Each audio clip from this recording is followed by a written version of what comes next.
আমরা যখনই কোনো ফজিলতের কথা শুনাই যে অমুক নামাজ জামাতের সাথে পড়লে বা এভাবে পড়লে সেটার সব এরকম, তখন আমাদের অনেক মা বোনরা আক্ষেপ করেন যে তাহলে আমরা কেন বঞ্চিত।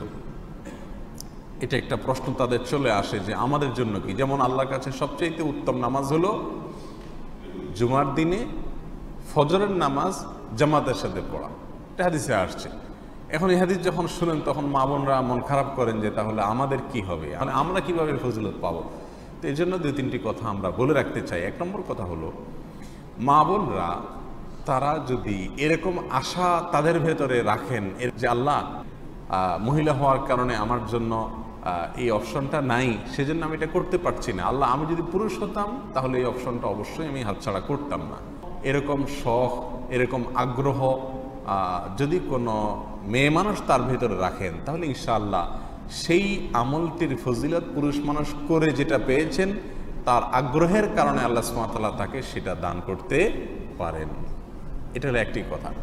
দ্বিতীয় কথা হলো যালিকা ফাদলুল্লাহি ইউতিহি মান ইয়াশা, কিছু কিছু আল্লাহর অনুগ্রহ আল্লাহ তাআলা বিশেষ কিছু মানুষকে দেন, অন্যদেরকে দেন না।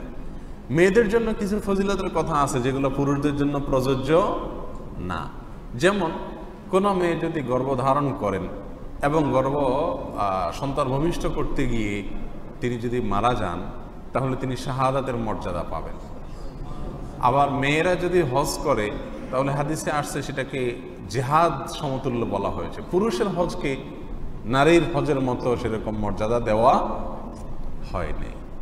এখন পুরুষরা যদি বলে আমাদেরকে কেন এই মর্যাদা দেওয়া হয়নি, তাহলে তো হবে না। কিছু কিছু ক্ষেত্রে নারীদেরকেও বিশেষ কিছু ফজিলত এবং মর্যাদা দেওয়া হয়েছে, আবার কিছু কিছু ক্ষেত্রে পুরুষকেও দেওয়া হয়েছে। অতএব কোনো একটা বিশেষ খাতে পুরুষের কোনো আমলের ফজিলতের কথা শুনে আপনার আল্লাহর উপরে প্রশ্ন রাখা উচিত না যে আমাদেরকে কেন সুযোগ দেওয়া হয় না। আপনার জন্য অনেক অপশন আছে। আল্লাহ তাআলা আপনার জন্য জান্নাতে যাওয়া সহজ করে দিচ্ছেন। পুরুষ বেচারা জান্নাতে যাইতে হলে বহু ঘাট পার হয়ে তারপরে তাকে জান্নাতে যেতে হবে, কারণ পাই পাই করে যে কামাই করছে এ সবগুলোর হিসাব তাকে দিতে হবে। আপনার তো সে দান্দা নেই, আছে মেয়েদের এই হিসাব।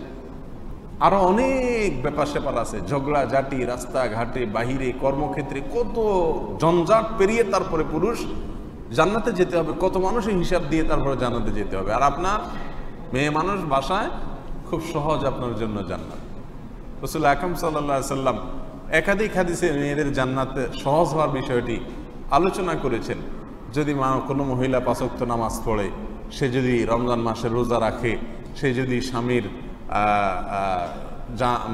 সম্পদের হেফাজত করে, সে যদি নিজের লজ্জাস্থানের হেফাজত করে, এই সংক্ষিপ্ত কিছু কাজ যদি সে করে, জান্নাতের যে কোনো দুয়ার দিয়ে সে দাখিল হতে পারবে।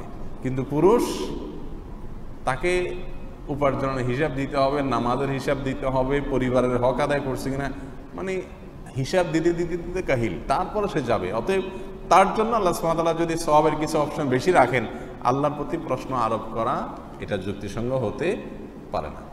তৃতীয় কথা হলো, যে সমস্ত ফজিলতগুলো পুরুষদের জন্য বিশেষভাবে প্রযোজ্য, নারীদের জন্য সে অপশন নাই, সেগুলোর সব নারীরা নিজেদের করে নিতে পারেন আরেকটা বুদ্ধিতে। সেটা হলো, কোনো পুরুষকে আপনি হেল্প করলেন, কথার কথা আপনার স্বামীকে, আপনার ভাইকে, আপনার বাবাকে, তাদেরকে আপনি হেল্প করলেন কিসের জন্য? জুমার দিনে ফজরের নামাজ যেন জামাতের সাথে তিনি পড়েন, তাহলে সবচেয়ে শ্রেষ্ঠ নামাজ পড়ার সওয়াব তিনি পেলেন।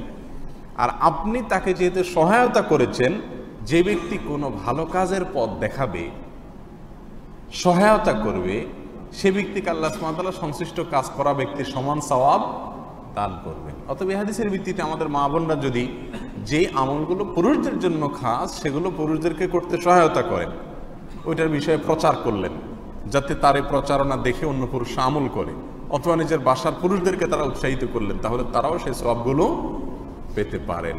অতএব মন খারাপ করার কোনো কারণ নাই।